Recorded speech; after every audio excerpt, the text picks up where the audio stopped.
गाव पवित्र आहे.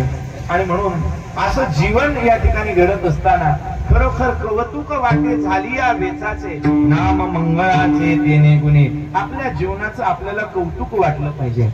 कधीतरी आपण असं पाठीमागं पाहिल्यानंतर आपल्याला बरं वाटलं पाहिजे.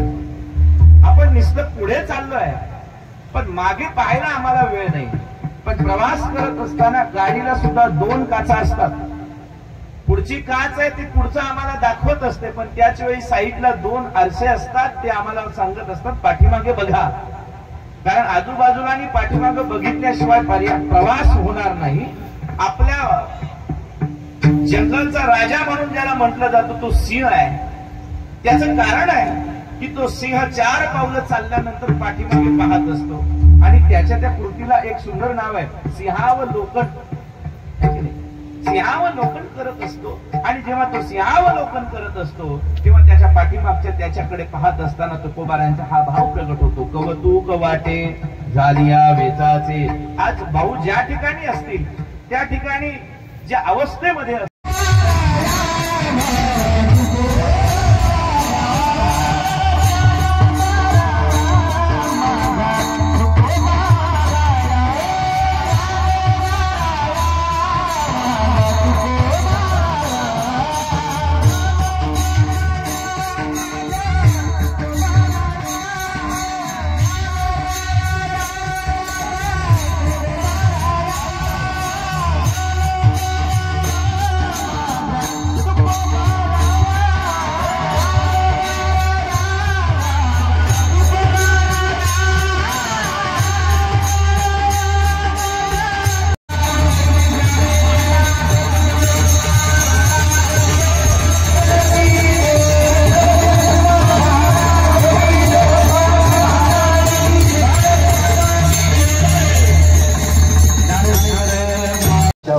प्रथम पुण्यस्मरण कार्यक्रमासाठी आपण सर्वजण उपस्थित आहात.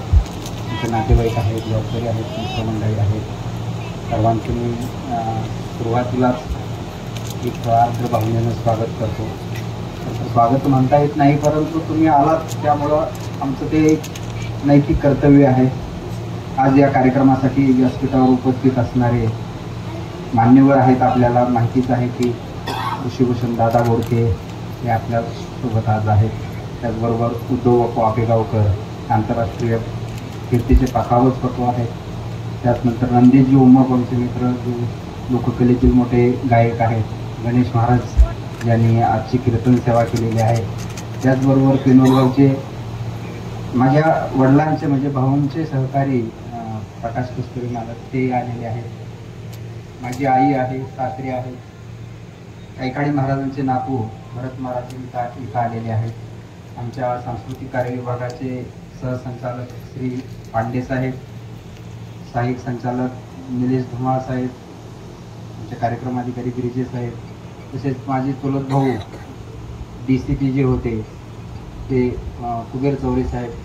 त्याचबरोबर आमच्या घरातील सर्व मंडळी, माझे मुख्याध्यापक सर आहेत चौधरी सर, ते सर्वजण इथं आलेला आहात. सर्वांची नावं मी घेऊ शकत नाही, पण सर्वजण आलात त्याबद्दल, भाऊंबद्दल जे आपण प्रेम दाखवलं त्याबद्दल खरोखरच आम्ही चौरे कुटुंबीय आपले ऋणी आहोत. भाऊंचा प्रवास आपल्याला सगळ्यांना माहितीच आहे की फार काही मोठं दिव्य त्यांनी केलेलं नाही, पण जे काही आपल्या शेतकरी कुटुंबात राहून करता येईल तेवढं त्यांनी करायचा प्रयत्न केलेला आहे. त्यामुळं काही त्यांचं असं एखाद्या मोठ्या व्यक्तीचं जसं जीवन असतं तसं नाही, सर्वसामान्य संसार करत करत जे काही घडतं ते करण्याचा भाऊंनी प्रयत्न केला आणि तो वारसा पुढे चालवायचा आम्ही एक छोटासा प्रयत्न केला. त्यामुळं आम्ही यावर्षीपासून वेगवेगळे पुरस्कार द्यायचा आम्ही विचार केला सगळ्यांनी, आम्ही कुटुंबियांनी. आणि यावर्षी 3 पुरस्कार आपण देतोय. हे 3 पुरस्कार 3 क्षेत्रातले आहेत. म्हणजे खरं तर भाऊंचा जन्म शेतकरी कुटुंबातच झाला आणि शेतकरी म्हणूनच ते जगले, म्हणून एक शेतीमधला एक पुरस्कार जो आपण दादा बोडके यांना देतोय. दादासाहेब बोडके यांचं कार्य कोणाला सांगायची गरज नाही. कृषीभूषण त्यांनी किती शून्यातून मोठं विश्व निर्माण केलं ते दादासाहेब बोडके यांना आपण कृषी क्षेत्रातला एक पुरस्कार देतोय. दुसरा पुरस्कार आपण उद्धव बापू आपेगावकरांना देतोय. उद्धव बापूंचं नाव खूप लोकांना माहिती आहे. शंकर बापू आपेगावकरांचे ते चिरंजीव आहेत आणि शंकर बापू आपेगावकर म्हणजे भारतातील एक नावाजलेले पखावजपटू. आणि तेवढ्याच ताकदीनं त्यांचं काम पुढे नेणारे उद्धव बापू हे आध्यात्मिक क्षेत्रात जे काही काम आहे त्यांचं, त्याच्यासाठी आम्ही त्यांना पुरस्कार देण्याचा विचार केला. खरं तर बापूंना मी ज्यावेळेस फोन केला त्यावेळेस बापू म्हणले, साहेब माझ्या डोळ्याचं ऑपरेशन झालेलं आहे, मला डॉक्टरनी 1 महिना बाहेर जायचं नाही असं सांगितलंय, पण तुमच्या वडिलांचा पुरस्कार आहे म्हटल्यावर मी काही नाही म्हणू शकत नाही, मला यावंच लागणार आहे. आणि बापू आले. बापू धन्यवाद, तुम्ही आलात. आणि तिसरे आमचे नंदेजी उमप. नंदेजी उमपबद्दल थोडक्यात सांगायचं झालं तर गेल्या आठवड्यात मी त्यांना फोन केला की नंदेश दादा कार्यक्रम आहे आणि त्यात तुम्हाला आम्ही माझ्या वडिलाच्या नावाचा पुरस्कार देतोय. साधारणतः 8 वाजता फोन केला असेल. नंदेश दादांनी एका मिनिटाचाही विचार न करता म्हटले की दादा हो मी येतो कार्यक्रमाला, मला जरा आई सिरियस आहे म्हटले. आणि मी म्हटलं मग जास्त बोललो नाही. आणि थोड्या वेळानं दादांचा मला फोन आला की माझी आई गेली. 8 दिवसातली मागची घटना आहे. आणि नंतर मी काल ज्यावेळेस म्हटलं त्यावेळेस नंदेश दादाने मला सांगितलं की सर तुमचा फोन आला त्यावेळेस माझी आई गेलेली होती आणि मी त्या ICU मधून बाहेर येत होतो माझ्या बहिणींना वगैरे सांगायला, तोपर्यंत तुमचा फोन आला. पण तुम्ही वडिलांसाठी जे करताय पुरस्कार आहे असं तुम्ही सांगितलं, त्याच्यामुळे मी तुम्हाला त्यावेळेस सांगू शकलो नाही की माझी आई गेलेली आहे, पण त्यांची आई गेलेली होती त्यावेळेस. थोडं म्हणजे कसा एखादा कलाकार असतो की तो कलेवर प्रेम करतोच पण माणसावर सुद्धा प्रेम करतोच, हे एक मोठं उदाहरण म्हणजे आपल्या समोर नंदेजी उमप आहेत. त्या सर्व पुरस्कारार्थींचं मी मनापासून स्वागत करतो.